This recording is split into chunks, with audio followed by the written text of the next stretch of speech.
নমস্কার, আপনাদের সবাইকে স্বাগত। ইতিমধ্যে যুদ্ধে ড্রোনের ব্যবহার বিপুল আকারে শুরু হয়েছে। এবার ভারতীয় সেনাবাহিনী দুটি যুগান্তকারী ইভেন্ট HIM ড্রোন A থন 2 এবং হিমটেক 2024 এর মাধ্যমে LAC বরাবর হুমকি মোকাবিলা করার জন্য তার ক্ষমতা বাড়াচ্ছে। এই ইভেন্টগুলির লক্ষ্য উচ্চতায় অপারেশন করার জন্য অত্যাধুনিক ড্রোন এবং সামরিক প্রযুক্তি ব্যবহার করা, হিমালয়ের রুক্ষ ভূখণ্ডে কৌশলগত আধিপত্যের জন্য ভারতকে প্রস্তুত করা। এই ড্রোনগুলি উচ্চতায় অভিযানের জন্য সামরিক প্রযুক্তিকে চালিত করার জন্য ডিজাইন করা হয়েছে। এই ইভেন্টগুলি ভারতীয় ড্রোন শিল্পকে অত্যাধুনিক সমাধান প্রদর্শন করার জন্য একটি গুরুত্বপূর্ণ সুযোগ প্রদান করবে, যা ভারতীয় পার্বত্য উত্তর সীমান্তের চরম পরিস্থিতি সহ্য করতে পারে।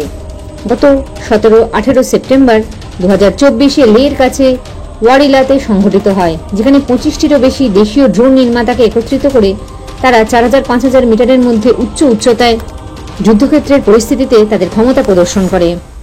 প্রতিযোগিতাটি নজরদারি ড্রোন, লোটারিং যুদ্ধাস্ত্র, লজিস্টিক ড্রোন, সোয়ার্ম ড্রোন এবং ইলেকট্রনিক ওয়ারফেয়ার এবং কমিউনিকেশন ইন্টেলিজেন্সের মতো বিশেষ পেলোড সহ ড্রোনগুলিকে পরীক্ষা করা হয়েছে।